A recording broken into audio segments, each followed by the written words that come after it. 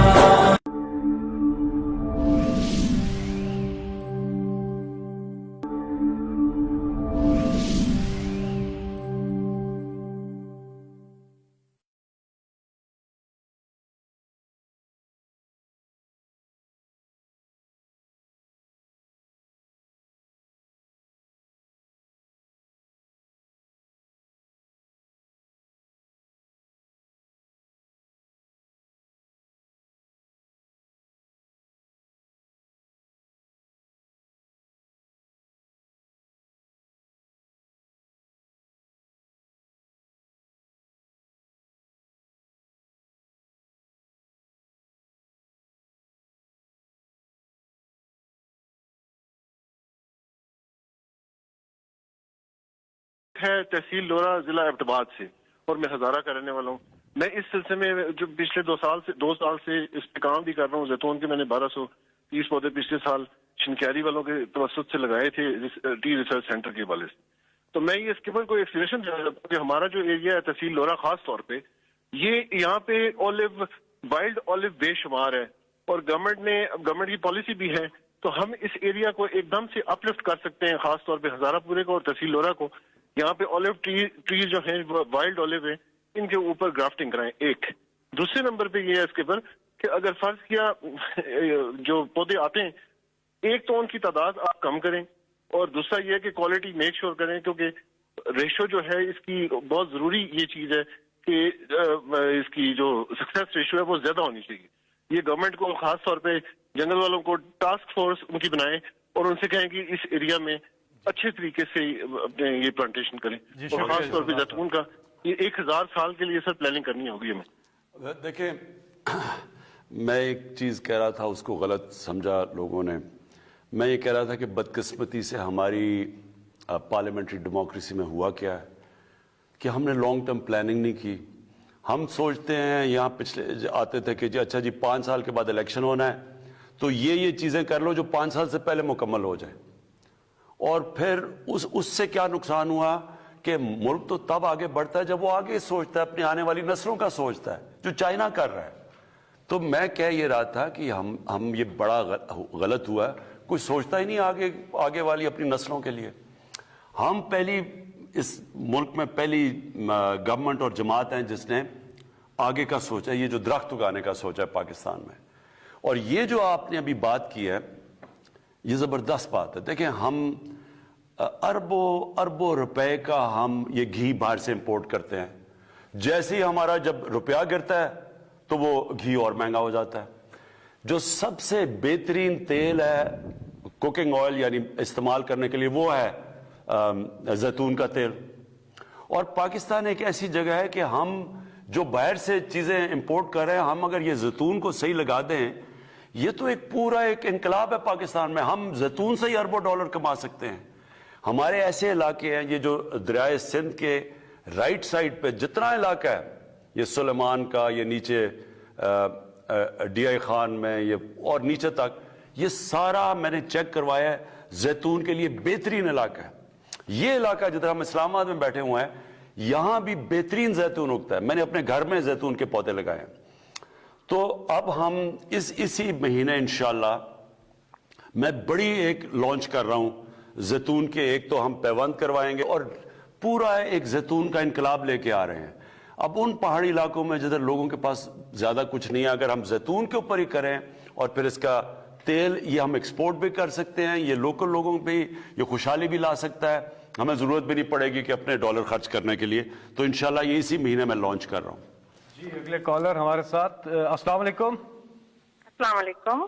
جی کون بات کر رہی ہے؟ جی فرح لودھی خان بات کر رہی ہوں، میدان سے۔ جی سوال پوچھیے گا پلیز۔ جی مسٹر پرائم منسٹر سے سب سے پہلے تو ہم یہ کہیں گے کہ ہماری دعائیں ان کے ساتھ ہیں کہ اللہ ان کے خلوص نیت سے پاکستان کو اسٹیبل کرے. میرا سوال اپ کمنگ سینٹ الیکشنز کے حوالے سے ہے. جیسے کہ ہم سب جانتے ہیں کہ پاکستان میں تو یہ تاریخ رہی ہے کہ سینٹ الیکشن سے پہلے ٹکٹوں کی خرید و فروخت شروع ہو جاتی ہے اور انفارچونیٹلی پی ٹی آئی کے پاس قانون سازی کے لیے نمبرز بھی پورے نہیں ہیں. تو خان صاحب کا کیا ویژن ہے, کیا فیوچر اسٹریٹجی ہے کہ وہ یہ ضمیر کی تجارت جو ہے سینٹ الیکشن میں کس طریقے سے روکیں گے؟ دیکھیں, یہ بڑی ایک شرمناک چیز ہے. یہ 30 سال سے ہو رہا ہے پاکستان میں.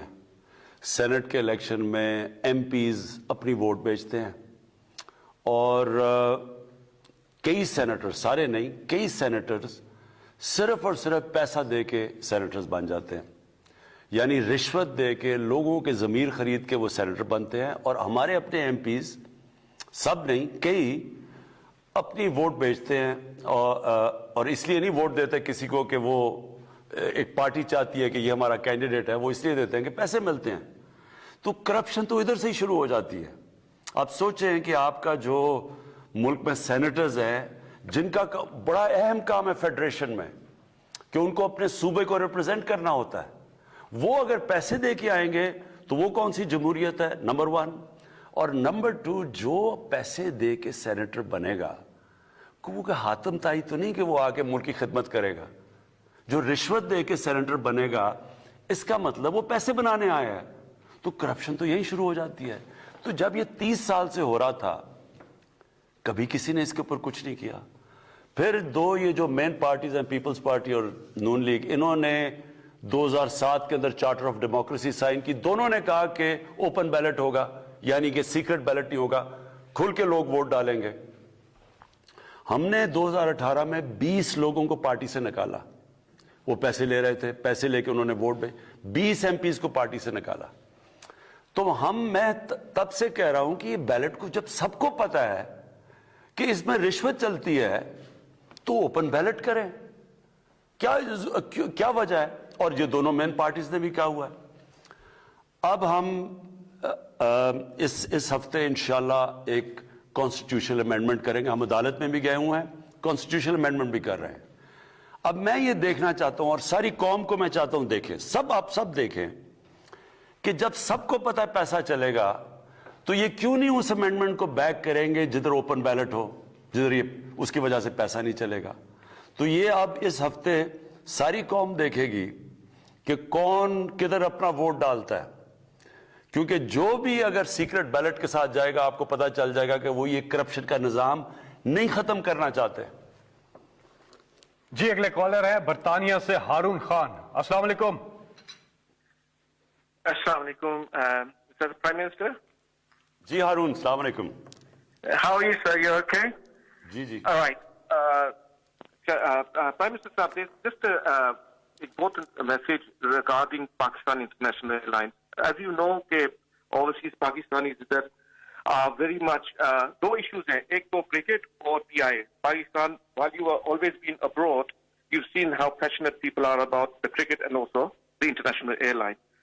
So my question to yourself is, how can we resurrect the airline so that us Pakistanis can at least have our state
PIA کا ذرا مسئلہ آپ کو میں بتا دوں کہ اس کے اوپر 400 ارب روپے کا قرضہ چڑھا ہوا ہے. جو ٹوٹل قرضہ PIA پہ ہے وہ 400 ارب روپے ہے. اب اس کے اوپر سود دینا پڑتا ہے, اس کے اوپر پیکیجز دینے پڑتے ہیں اس کو سسٹین کرنے کے لیے. لیکن یہ جو بوجھ پڑا ہوا ہے ہمارے اوپر, اور اس کے اوپر جو وہ ہمارے پاس اتنے پیسے نہیں ہوتے کہ ہم اس کے لیے اچھے جہاز لیں, نئے جہاز لیں. جس طرح ایئر لائنس کو تو نئے جہاز چاہیے, آپ جو بڑے اچھے اچھے جہاز جن کی فیول کم ہے, جن کا کاسٹ چلانے کا کم ہے, لیکن ہمارے پاس وہ اس طرح کے فنڈز نہیں ہیں, اور کیونکہ اس کے اوپر قرضہ چڑھا ہوا ہے. کوشش پوری کر رہے ہیں, اور اللہ کا کرم تھا کہ یہ کرونا سے پہلے وہ ٹھیک طرف جا رہا تھا, آپریٹنگ لاس بھی کم کر دیا تھا. اگر قرضے نہ قسطیں نہ دینی پڑے تو وہ بیلنس بھی کر رہے تھے. اوپر سے کرونا آ گیا. اب کرونا سے آپ سارے جانتے ہیں ساری دنیا میں ایئر لائنز اب پرابلمز میں چلی گئی ہیں کرونا کے بعد. میری کوشش پوری یہ ہے کہ PIA کو ایک پروفیشنل ایئر لائن بنایا جائے, اس میں کوئی پولیٹیکل انٹرفیئرنس نہ, اور وہ ہم کر رہے ہیں. اس وقت کوئی پولیٹیکل انٹرفیئرنس نہیں ہے. ہمارا مسئلہ یہ ہے کہ اس کے اوپر قرضے چڑھے ہوئے ہیں. دوسرا ہمارے پاس جو اس کے اندر اس کے اندر جو جتنے زیادہ لوگ امپلائے ہوئے ہیں وہ اگر آپ ریشو دیکھیں ایئر کرافٹ ٹو لوگ, وہ بہت زیادہ ہے. تو اس کو ریسٹرکچر کر رہے ہیں, تھوڑا سا ٹائم لگے گا. ہمارا اس کے اوپر بھی پلان کریں گے یہ قرضہ ہم نے کیسے اتارنا ہے. تو جیسے جیسے انشاءاللہ ہم یہ قرضہ اتارتے رہے تو یہ ایئر لائن تو ہے وائبل, کیونکہ روٹس بہت اچھی ہیں. 90 لاکھ بیرون ملک پاکستانی ہیں, وہ سارے PIA پر ٹریول کرنا چاہتے ہیں. بہت بڑی طاقت ہے. لیکن اس وقت صرف مسئلہ اتنا بڑا قرضوں کا بوجھ پڑا ہوا ہے, جو کہ ہر ادارے میں مسئلہ بنا ہوا ہے. ہمارے قرضے, اسٹیل مل اس کے اوپر کوئی 300 ارب روپے کا قرضہ چڑھا ہوا ہے, اور پاور سیکٹر کے اندر سیکولر ڈیٹ چڑھی ہوئی ہے. تو ہمارا مسئلہ صرف یہ جو قرضے چڑھے ہوئے ہیں اس کی وجہ سے ہمارے پاس پیسہ نہیں بچتا ان کو ریفارم کرنے کے لیے. جی, آپ سب سے گزارش ہے کہ سوال کیجئے مختصر, تاکہ زیادہ سے زیادہ لوگوں کو موقع مل سکے پروگرام میں شرکت کرنے کا. رضوان ارشد صاحب ہمارے پاس ہے. جی رضوان بھائی, السلام علیکم. رضوان صاحب, آپ کو آواز آ رہی ہے؟ جی سر, السلام علیکم سر. وعلیکم السلام. جی سوال پوچھیے گا پرائم منسٹر صاحب سے. جی السلام علیکم خان صاحب. جی وعلیکم السلام. ٹھیک ٹھاک. سر میرا یہ سوال ہے کہ کشمیر میں الیکشن ہونے والے ہیں, تو میرا ایک چھوٹا سا سوال تھا کہ آپ لوگ اکیلے لڑیں گے PTI یا پھر اتحاد کے ساتھ لڑیں گے؟ یہ بھی میں کہہ نہیں سکتا. کشمیر کے الیکشن میں ہم نے پوری اسٹریٹجی نہیں بنائی ابھی, لیکن انشاءاللہ بھرپور طریقے سے الیکشن لڑیں گے. عطاء الرحمان صاحب ہے اگلے کالر. جی السلام علیکم. جی وعلیکم السلام جناب. جی آپ سوال پوچھیے. سر السلام علیکم, میرا نام میاں رضا الرحمان ہے اور میں سرونگ اسکول ایسوسی کی نمائندگی کر رہا ہوں. جناب وزیر اعظم صاحب, آپ کا تعلیمی وژن جو ہے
دیکھیں پرائیویٹ جو اسکول کا جو سیکٹر ہے اس کو بالکل ہم نے مدد کرنی ہے.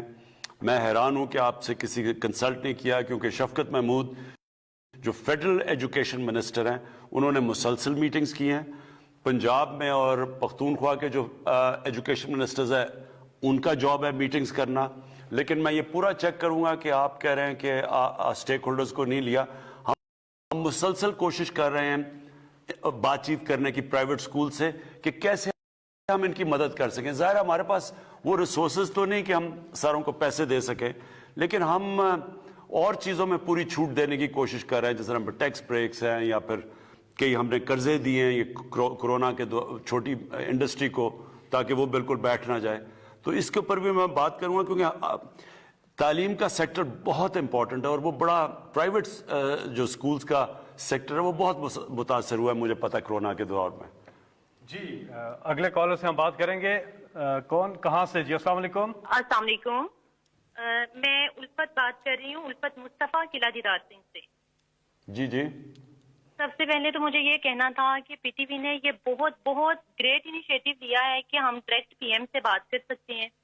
یہ بہت بڑی, میرے خیال میں یہ بہت بڑی اچیومنٹ ہے.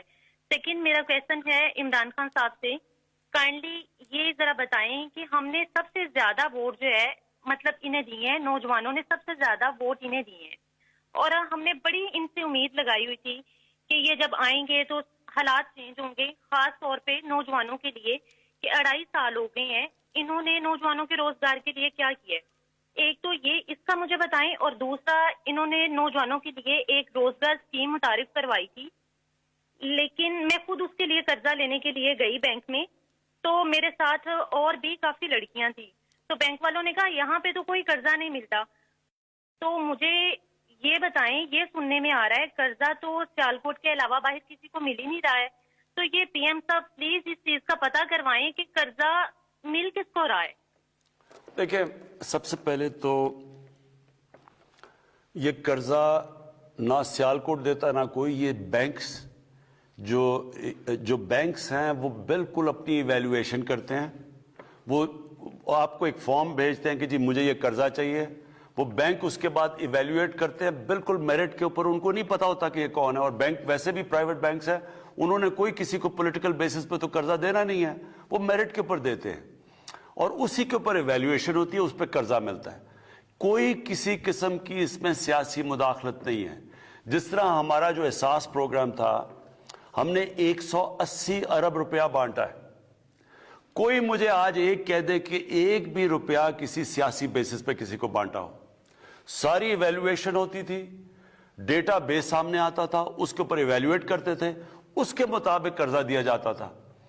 آپ یہ سوچیں کہ ہم نے اس احساس پروگرام میں جس کی آبادی سے زیادہ قرضہ دیا وہ سندھ کے اندر دیا ہے, کیونکہ اندرونی سندھ میں زیادہ غربت تھی, تو سب سے زیادہ قرضہ تو ادھر دیا ہے جو کیش ہم نے ٹرانسفر. تو اس لیے میں پہلے یہ کہہ رہا ہوں کہ یہ جو ہمارا کامیاب جوان کا بھی پروگرام ہے جو قرضے دینے کا, اس میں کسی قسم کا ہماری مداخلت نہیں ہے. یہ بینکس خود ایویلویٹ کرتے ہیں کہ کیا یہ جو میرٹ کے اوپر آئے, یہ جو کہہ رہے ہیں کہ ہم یہ کاروبار کرنا چاہتے ہیں, کیا یہ فیزیبل ہے یا نہیں ہے, وہ بینک ایویلویٹ کرتا ہے.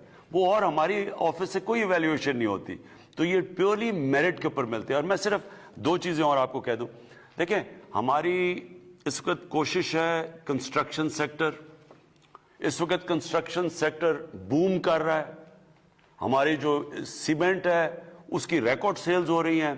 بدقسمتی سے کیونکہ کمی ہو گئی ہے سریے کی, اس کی قیمتیں اوپر چلی گئی ہیں کیونکہ اتنی زیادہ ڈیمانڈ بڑھ گئی ہے. لیکن یہ سب سے زیادہ جو روزگار دیتا ہے وہ کنسٹرکشن سیکٹر دیتا ہے, اور اس کو میں نے خود یہ سارا جو کنسٹرکشن سیکٹر کے لیے ہر قسم کے انسینٹیوز دیے ہیں تاکہ لوگوں کو روزگار ملے. دوسری چیز انڈسٹری ہے. اس وقت ہماری ٹیکسٹائل انڈسٹری جو 60% پاکستان کی ایکسپورٹس کرتی ہے وہ کیپیسٹی پہ چل رہی ہے. لوگ نہیں مل رہے ہیں, ان کو مزدور نہیں مل رہے ٹیکسٹائل سیکٹر کے اندر, وہ اس طرح اتنی کیپیسٹی پہ چل رہی ہے. اس کے اوپر بھی ہم نے پورا زور لگایا, انسینٹیوز دیے. جو لارج سکیل انڈسٹری ہے وہ اس وقت سب سے زیادہ پچھلے مہینے جو اس کی گروتھ ہے وہ سب سے, یعنی وہ روزگار دینے والی انڈسٹریز ہیں. انشاءاللہ جو ہمارا مسئلہ اس وقت بنا ہوا ہے وہ ہے ٹورزم اور یہ جو سروس سیکٹر, ریسٹورنٹس, ادھر کرونا کی وجہ سے مشکل پڑی ہے, وہ ساری دنیا میں پڑی ہوئی ہے. لیکن آپ فکر نہ کریں, جس طرف ہمارا اب جو پاکستان جس ڈائریکشن میں جا رہا ہے, انشاءاللہ جیسے جیسے ہمارا بڑھتا رہے گا, ہماری انڈسٹری بڑھتی رہے گی, تو روزگار کے بھی اور موقع بڑھتے جائیں گے. جی پرائم منسٹر صاحب, سوشل میڈیا پر ایک سوال آیا ہے, مدثرہ نوید صاحبہ ہیں, دو سوال انہوں نے پوچھے. ایک تو کہہ رہی ہیں ہیلتھ کارڈ کے حوالے سے ذرا بتائیے گا, کیونکہ خیبر پختونخوا میں اور پورے پاکستان میں کب تک ہیلتھ کارڈ کی سہولت میسر ہوگی, اور ساتھ ہی میں پوچھتی ہیں یہ براڈ شیٹ کا معاملہ کیا ہے, اور جسٹس عصمت سعید اپوزیشن کو قبول نہیں ہے تو کوئی اور آپ اس پہ ہیڈ لگائیں گے اس کمیشن کا؟ دیکھیں, مجھے سب سے زیادہ تو فخر اس وقت پختونخوا کی حکومت پہ ہے کہ انہوں نے جو ہم فلاحی ریاست کی بات کرتے ہیں وہ سب سے پہلے اس سفر پہ نکل گئے ہیں. ساری اپنی آبادی کو, ساری پختونخوا کی آبادی کو, سارے گھر خاندانوں کو انہوں نے ہیلتھ کارڈ دے دیا. ہیلتھ کارڈ کا مطلب کہ ان کو انشورنس مل گئی ہے, 10 لاکھ روپیہ ہر خاندان کو دیا ہے کہ اس کوئی بھی بیماری ہو 10 لاکھ روپے تک ان کے پاس انشورنس آ گئی. میں سمجھتا ہوں یہ سب سے بڑا کام کیا گیا ہے. کیوں کیا گیا ہے؟ کیونکہ دیکھیں, ایک گھر میں جب بیماری ہوتی ہے, غریب گھر میں, تو وہ بے بسی کا عالم سوچیں کہ جب بیماری ہے اور پیسے نہیں ہیں ہاسپٹل کے لیے, تو یہ جو ہیلتھ کارڈ, یہ آپ کو پتہ ہے امیر ترین ملکوں میں بھی یونیورسل ہیلتھ کوریج نہیں ہے, جو کہ آج پختونخوا نے آج پوری کر دی ہے, اور ہم سب ان کو مبارک دے رہے ہیں. پنجاب نے فیصلہ کیا ہے, پنجاب کیونکہ بہت بڑا ہے, اس سال کے آخر تک سارے پنجاب کو انہوں نے فیصلہ کیا کہ وہ ہیلتھ انشورنس دے دیں گے, تاکہ وہ بھی سارا کور ہو جائے. یعنی کوئی گھر کو یہ فکر نہ ہو کہ اگر ہمارے گھر میں بیماری ہے تو ان کے پاس ایک کارڈ ہوگا, وہ کسی بھی ہسپتال میں جا کے اپنا علاج کروا سکتے ہیں. تو یہ میرے خیال میں ایک مجھے بڑا فخر ہے اس چیز کے اوپر. دوسری چیز آپ نے بات کی براڈ شیٹ کی. دیکھیں, براڈ شیٹ میں کیا ہوا, مشرف گورنمنٹ نے ایک کمپنی کو ہائر کیا کہ جناب یہ جو پیسہ چوری ہو کے ملک سے باہر گیا ہے اس کی نشاندہی کی جائے. وہ کمپنی نے نشاندہی کر دی, اور وہ کہتے ہیں کہ انہوں نے $100 ملین نواز شریف کا پیسہ جو باہر پڑا ہوا تھا اس کی نشاندہی کر دی, اور اس کے اندر یہ فلیٹ بھی تھے. یہ 2002 کی بات ہے. انہوں نے یہ جو ان کے مے فیئر کے اربوں پتی فلیٹس, وہ بھی اس کی بھی نشاندہی کر دی. اس کے علاوہ انہوں نے جو نشاندہی کی وہ $100 ملین کی پراپرٹیز. ادھر سے مشرف نے ان کو NRO دے دیا, ان سے سمجھوتا ہو گیا, ان کو سعودی عربیہ بھیج دیا, NRO دے دیا. وہ جو کمپنی تھی اس نے کہا کہ جی ہم نے تو نشاندہی کیا, اپنا کانٹریکٹ پورا کر دیا, ہمیں اب پیسے دیں. تو یہ جو لندن میں فیصلہ ہوا آخر میں عدالت میں جا کے, انہوں نے جو $100 ملین کی نشاندہی کی تھی اس کا انہوں نے 20% انہوں نے دے دیا اس کمپنی کو, جس کو ہماری حکومت کو دینا پڑا. اور پھر اب ہم اس کے اوپر پوری جسٹس عصمت سعید کو اس لیے ہم لے رہے ہیں کیونکہ ان کی ایکسپرٹیز ہے, وہ خاص ان کی ایکسپرٹیز ہے یہ جو احتساب اور کرپشن کے اوپر. انہوں نے نیب کے لیے بھی پروسیکیوٹر رہ چکے ہیں. تو اب ہم یہ چاہ رہے ہیں کہ جو دوسرا NRO تھا وہ بھی سامنے آئے, جدھر آصف زرداری کو انہوں نے پہلے وہ جو سر محل تھا اس کا انہوں نے NRO دے کے وہ پیسے دے دیے جو پاکستان گورنمنٹ کو آنے تھے. پھر جو $60 ملین سوئٹزرلینڈ میں پڑا تھا اس کے اوپر بھی انویسٹیگیشن کرے. تو ہم پورا جسٹس سعید کو اس لیے رکھا ہے کیونکہ وہ سمجھتے ہیں, وہ نیب کے پروسیکیوٹر رہ چکے ہیں, تو وہ یہ سمجھتے ہیں دونوں کیسز کا. جی اگلے کالر ہمارے ساتھ ہیں فہد جمشید حیدرآباد سندھ سے. جی السلام علیکم. السلام علیکم سر. جی کیا سوال ہے پرائم منسٹر سے آپ کا؟ سر میں فہد بات کر رہا ہوں حیدرآباد سے.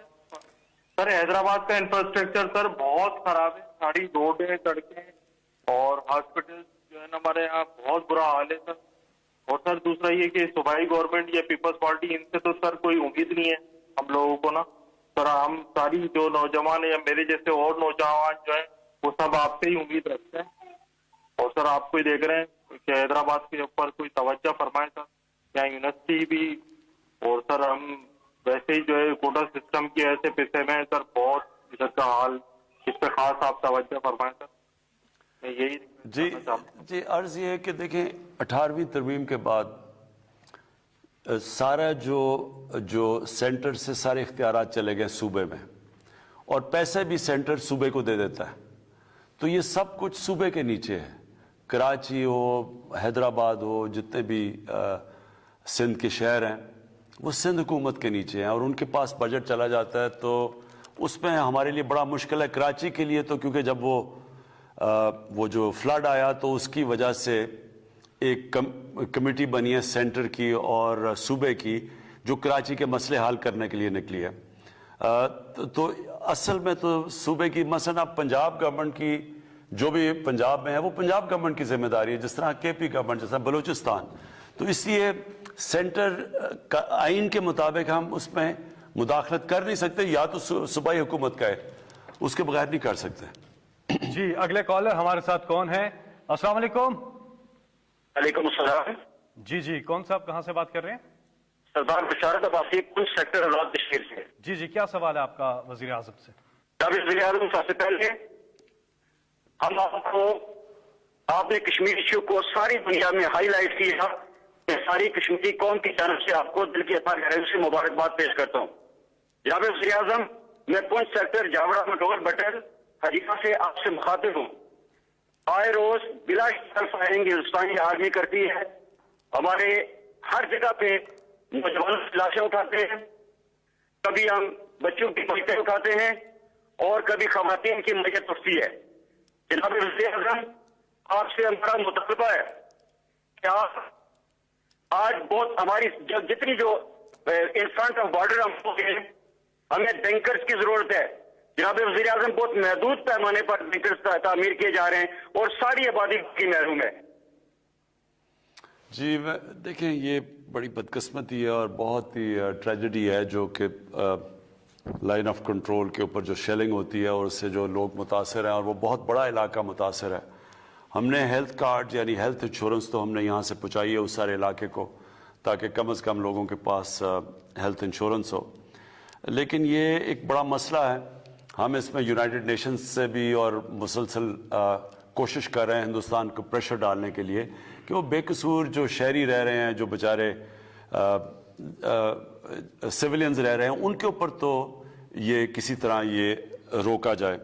لیکن دیکھیں, کشمیر کا مسئلہ ایسا ہے کہ یہ ایک اس سٹیج پہ پہنچ گیا ہے کہ یہ اب پہلے تو یہ ختم ہی ہو گیا تھا نا انٹرنیشنلی, اب یہ انٹرنیشنلی ساری دنیا کشمیر کی طرف دیکھ رہی ہے. ابھی آپ نے دیکھا کہ یونائٹڈ نیشنز کے سیکرٹری جنرل نے اس کے اوپر اسٹیٹمنٹ دی ہے, اور انشاءاللہ یہ جو اب نئی ایڈمنسٹریشن امریکہ میں آئی ہے جو بائیڈن کی, ان سے بھی ہم بات کریں گے کہ پریشر ڈالیں جو اس وقت کشمیر کے اندر ہو رہا ہے, مقبوضہ کشمیر میں جو ہو رہا ہے خاص طور پہ, لیکن ان لائن آف کنٹرول پہ بھی. تو آپ یہ بے فکر ہو جائیں, اس کے اوپر پوری ہم کوشش کر رہے ہیں ہر فورم پہ. میں انشاءاللہ 5 تاریخ کو جلسہ بھی کر رہا ہوں کوٹلی میں جا کے جلسہ بھی کر رہا ہوں اسی چیز کے اوپر, اپنے لوگوں کو بھی حوصلہ دینے کے لیے. جو کشمیر مقبوضہ کشمیر میں لوگ اتنی دلیری سے سہ رہے ہیں جو ظلم ہے وہاں, ان کے لیے بھی, اور پھر انٹرنیشنل فورم پہ میڈیا پہ اپنی آواز پہنچانا, آگاہ کرنا. تو انشاءاللہ 5 کو میں وہ بھی کر رہا ہوں. جی اگلے کالر سے بات کریں گے. مسعود صاحب ہیں اسلام آباد سے. جی السلام علیکم مسعود صاحب, آپ کا کیا سوال ہے وزیر اعظم سے؟ وعلیکم السلام سر, میرا نام محمد مسعود ہے جی. میرا تعلق ترلئی کلان پورا سردار اسلام آباد سے ہے جی. جی سوال. میری زمین ہے جی یہ ترلئی کلان اور گڑا سردار میں. یہاں پہ ایک سوسائٹی ہے گوری ٹاؤن کے نام سے, جس کے چلا رہے ہیں یہ چودھری عبد الرحمان اور عثمان. یہ جو ہے میری زمین ہے, انہوں نے قبضہ کیا ہوا ہے, اور یہ ان کے پاس بہت گنڈے ہیں جی, اور یہ ہمیں بہت تنگ کرتے ہیں جی. اور میں نے محتاط بار کرال تھانہ میں بھی درخواستیں دی ہیں جی, اور ڈی ایس پی صاحب سے بھی درخواست دی ہے جی, لیکن کوئی سنوائی نہیں کرتا ہے. باثر لوگ ہیں جی, یہ سیاسی لوگ ان کے ساتھ ملے ہوئے ہیں, اور یہ میری زمین پہ قبضہ کر رہے ہیں سر. میں ایک تو یہ پلیز نوٹ کر لینا آپ, ان سے نمبر بھی لے لینا اور اس کا پتہ لے لینا. میں آج ساروں کو جو بھی یہ دیکھ رہے ہیں, ایک پرائم منسٹر کا سٹیزن پورٹل ہے, اس کے اوپر اگر کسی کی زمین پہ قبضہ ہے یا کسی طاقتور نے قبضہ کیا ہوا ہے سرکاری زمین پہ,